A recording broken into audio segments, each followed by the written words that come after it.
人比较多的时候，如果抽号码牌可能会等比较久这样子，应该会比较方便一点，对啊，就可以疏散一些人流这样子。我们地震局这种一个先进的做法，我们非常的肯定，而且非常的支持。如果说我们的消费者可以直接来我们的各地震事务所来取得说他的要的资料，那对我们的交易纠纷会大大的降低。掌握市政3分钟，台南进步向前冲。欢迎收看《市政3分钟》。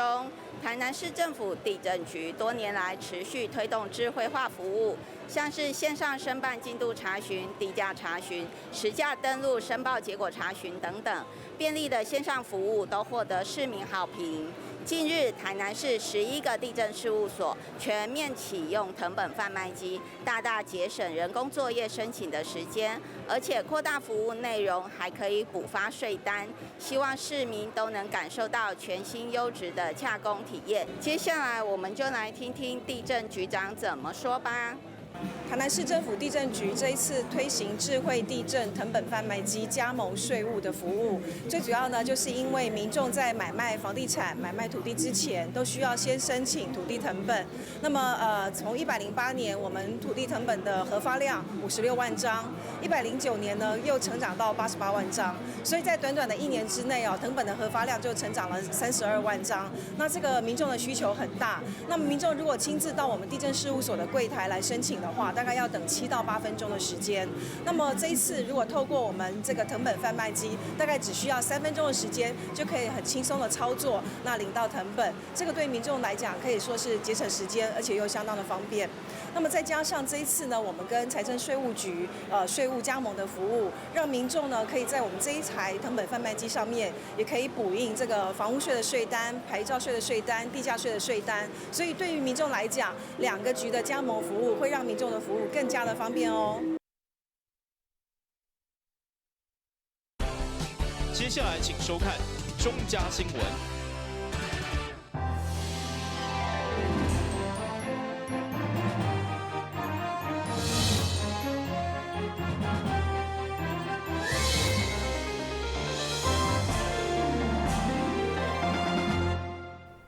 大家好，我是陈碧纯，欢迎收看5月6号礼拜4的中嘉台南地方新闻。在上午议会定期会当中，针对桃园诺富特防疫旅馆事件，议员吕维英关心咱台南市的防疫旅馆深受类似的情形。对此，观光旅游局的局长回应，市府拢有无定期的进行调查，一切依照防疫标准作业。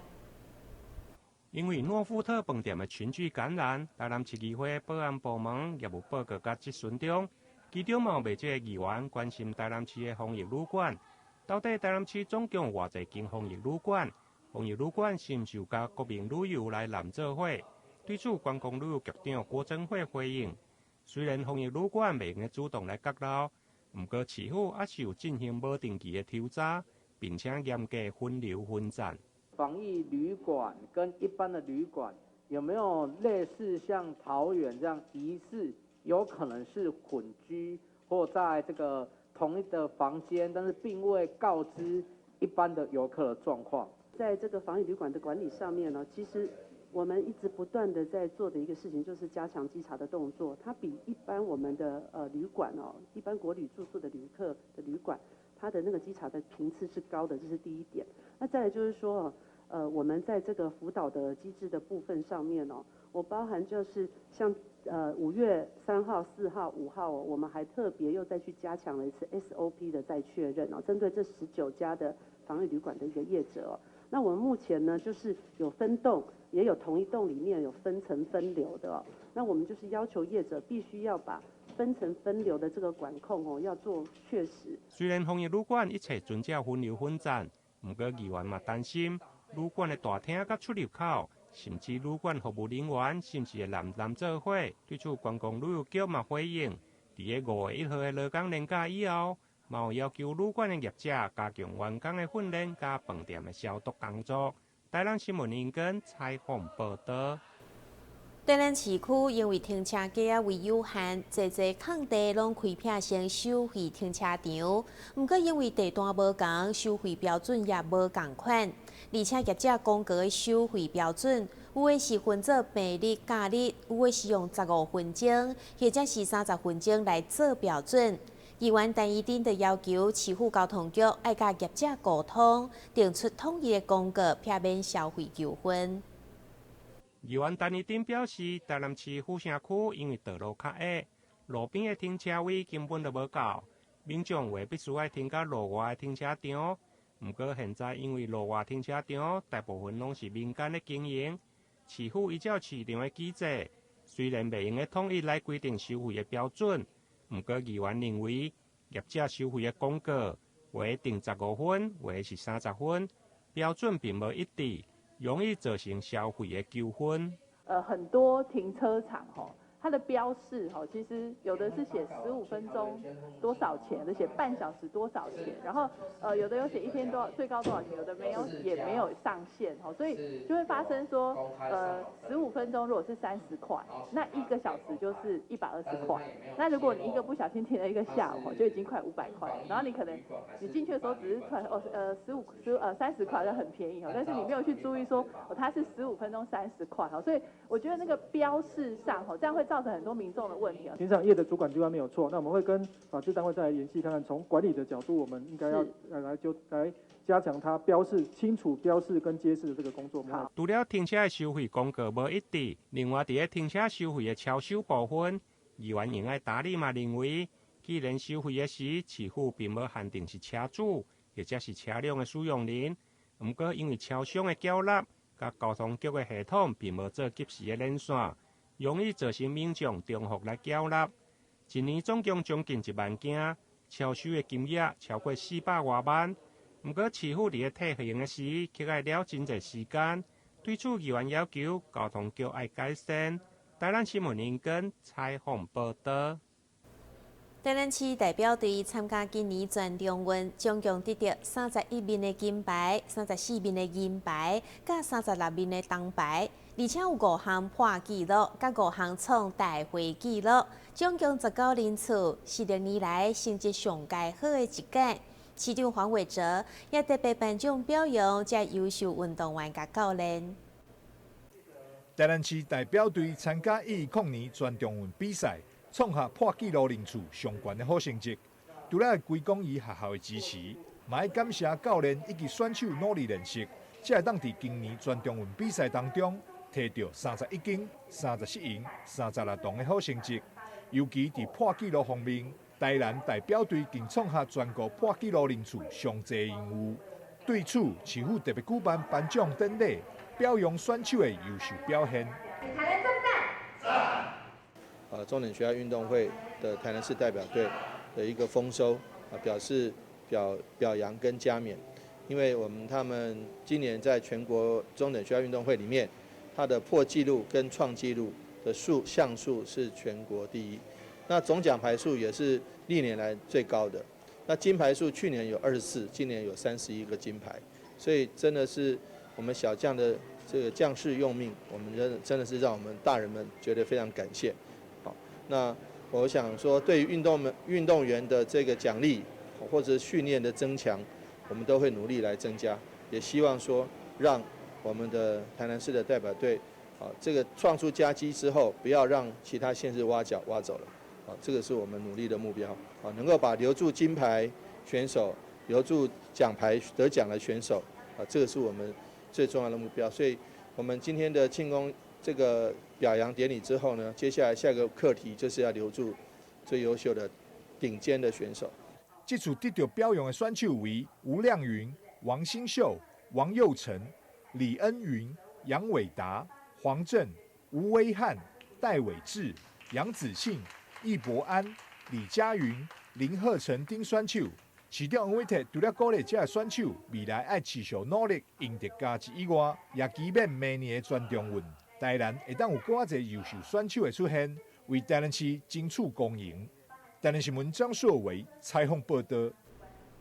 嘉义高中一年一度舞蹈班学生的实习创作舞展，今年以着逆转作为主题，推出11首无同风格创作，相当精彩。而且整个舞展全部拢是由学生一手包办。最后一场将伫5月8号对外演出，邀请民众把握机会前往观赏。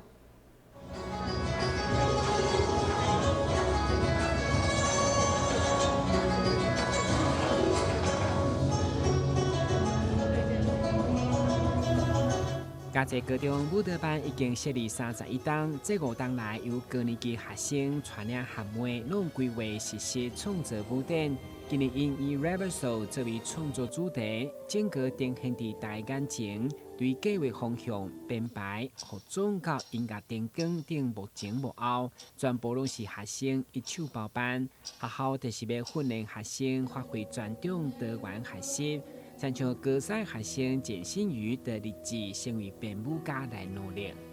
我们的灵感跟想法丢出来之后，我们先有一个形状出来，然后老师会在旁边再帮我们修整，然后给我们很多意见，然后我们再从那些意见里面统整出我们最想要的方式。我想要成为一位编舞家，因为这次我也有参与一首舞码的创作，对，然后我的作品是跟贴标签有关，是标签现象。对，我是以这个概念，然后来去把它形象化，然后变得更具体。今年演出请一些女学生编排出11首完全无同风格创作，其中校长上界骄傲，对学生伫舞蹈作品嘛用力人文关怀，用电影无啥议题来关心身心障碍族群，提供反省思考。当然，每一件作品都是独一无二、不断突破的成果。那我觉得这个部分对学生来讲是一个很好的磨练，因为高中3年毕竟还是一个青春的时候，那很多的这个经验没有那么的丰富，包括说要自己编舞、自己印制海报、自己来协调灯光音响自己来处理相关的这个部分。我相信这个对于学生在未来有机会出社会的时候，都是一个很好的养分。那一个舞蹈班的成立真的是很不简单。因为其实学生他们愿意付出，在舞蹈上面，他们每天都要花很多的时间。那对现在的年轻人来讲，他们愿意吃苦，然后愿意花时间，然后只为了就是说把最美好的那一面展现出来。我觉得这个相对来讲也是他年轻时期的一个很好的历练。过后伫校内首演杜拉舞蹈引起师生热烈回响。8号暗时7点，也有最后一场的对外演出，校方欢迎民众踊跃退票入场欣赏，同时配合疫情票券采实名制。相关资讯会当查询嘉义高中舞蹈班0621307445。咱的新闻军及何长芳采访报道。休困一下，马上转来新闻现场。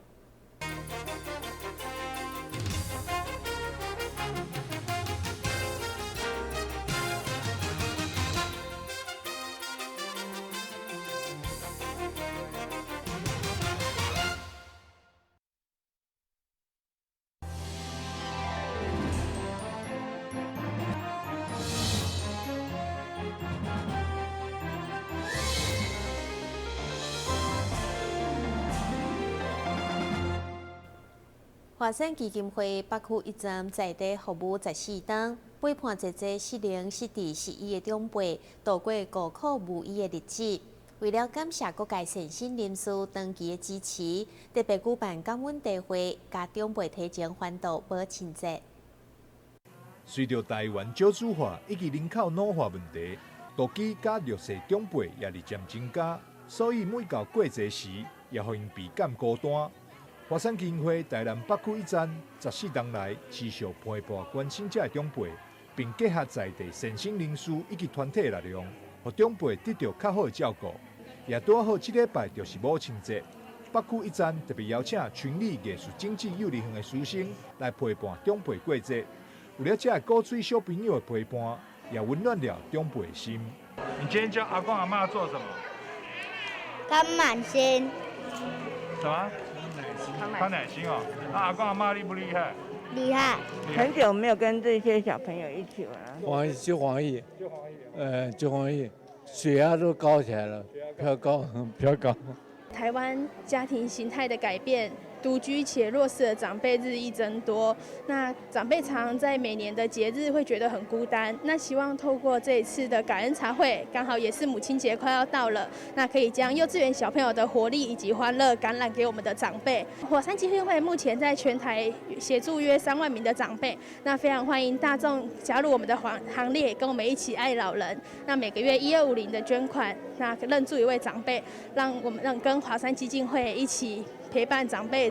华山基金会伫全台成立400个爱心天使站，服务将近3万名弱势长辈，免费提供关怀访视、陪同就医、物资发送、年济关怀等服务，以在地脑化的服务理念，建立社区互助自助模式。基金会也欢迎北区在地有爱心的朋友，做伙加入关怀长辈行列。台南新闻张硕伟采访报道。七股因为沿海地势较低，所以水利工程相对重要。市府团队这2冬来，伫护花等基础建设投入将近2亿的经费。市长伫龙山里的区政建设成果当中，就强调，七股除了发展观光旅游，上该要紧的目标就是卖饮水。来到七股，除了乌面腊杯等生态资源特色以外，就是沙目鱼、粉蚵仔等七宝上青海产上去民众眼光。市长吴伟霆上午来到龙山里渔民活动中心，除了再次宣传欢喜留念。七股区长颜文水嘛向市长简报，包括护花、水门、甲道路改善等基础建设。根据了解，这2冬来已经投入将近2亿经费。市长表示，上大目标就是卖饮。咱希望油花这部分先紧甲做起来。咱看今年欠水，但是听讲下半年的雨水会真济，所以咱原来爱做注意的所以希望讲，我上大的目标是希望讲咱拢厝卖淹路卖淹，园林嘛卖淹但是上基本的至少。厝卖甲淹入去这就是咱的落地的目标所以我原来会一方面水利建设爱先做，另外一方面迄个隔水挡板防水挡板迄个要拨一点给七股优先好不好？市长高雄在第七股，所以当地所有里长、社区发展协会等意见领袖拢召告，以向市长请托。未来包括活动中心，嘛将改建成日间照顾中心，来应付当地个人化的社会需求。这个日照中心1068万元中央已经核定那么我们以后如果把这个2楼整修完成以后我们会整合社政还有医疗的单位进驻会提供一个安老长者一个非常安老的服务迎接母亲节，会后市长嘛以赠送6架龙山火鹤来祝福在场所有妇女一切和好，场面相当温馨。台湾新闻军及何长邦采访报道。台湾世界新闻传播协会公布22县市有感施政调查，其中台南市长黄伟哲的施政满意度是76.4%，城市幸福感超过86%。做回来了解。由台湾世界新闻传播协会所主办的22县市有感施政调查，今年已经迈入第3届。调查内容除了县市长施政满意度，也包括治安、交通、经济发展等8项指标。今年搁再增加观光旅游甲艺术文化，总共有10大施政方向。对此，市长吴伟霆提下环保等5面金奖，以及首长满意度等4面金奖，其中施政满意度达到76.4%，城市幸福感超过86%。获奖当然很高兴，市民朋友的肯定不过还是有许多需要再改进的地方。大家可以看到，我们9个指标里面5个指标都是第1名，但是还是没有能够得到最高等级整体而言，因为有一些指标是比较落后的，拖累了那其中要需要改进的，当然是治安跟交通。那交通的部分、治安的部分，我们很努力在精进。在新的局长来以后，方局长来，我们很努力在精进。那交通的部分，我们因为台南是古都，很多街道比较窄，很多地底下都有古迹，所以我们不见得能够马上这做好，但是我们还是要努力的去把这个交通改善到更好。透过20个县市有感市情的调查，这些县市首长嘛拢到场互相交流，还是彼此好的政策。市长吴伟霆强调，台湾是一港的生活圈，城市袂当只有家己好，一定要做伙进步。需可伫各种方向打造更适合徛起甲幸福城市，才是市民的福气。台湾新闻管制何强邦采访报道。基美学中心急诊观测室为2012年成立专人医疗科照护模式，互病人伫急诊等待住院的期间，得当安排相关的检查甲治疗。现在佮推出钟点照护员以及就近就餐服务，提供病人家属短暂休困的时间甲用餐方便。基美医学中心急诊观察的病床总共有76床。每个月平均就医的人数将近1万人。对去年配合防疫，对陪探病家属出入的管控，以及病人家属照顾的需求，伫今年初推出钟点照护员加就近的送餐服务，提供病人家属短期照护休困的时间。因为我们为了要让病人做更好的医疗照护品质，所以我们在2012年的时候推动了全人的照护，如同像病房一样的照护品质。那再来的话，第二个呢，是因为病人的照顾需求，因为病人的照顾需求，他必须要一直需要有人在旁边看顾他们，所以我们才会有这样子的发想。钟点照护员服务呢，是因为它要符合病人跟家属的需求，提供他们短时间的照服需求，是短时工时，让他们有一个弹性工时的时间，让家属也有一个喘息的空间。那在就近送餐服务方面的话呢，因为急诊室的话，家属之前都是需要到外面去购餐的。那如果我们推行的这个就近送餐服务，让家属在床边，也就是在急诊室里面，就可以获得到由营养科所把关的一些餐点，其实营养价值也是相对性的提升跟提高的。受到人口老化加少子化的影响，病院这项钟点照护员的服务，确实得到病人家属高度的需求，加上营养科就近的送餐服务，嘛用的减少家属出外来购买餐点的时间。台湾新闻引根采访报道。新闻最后赶快来关心气象。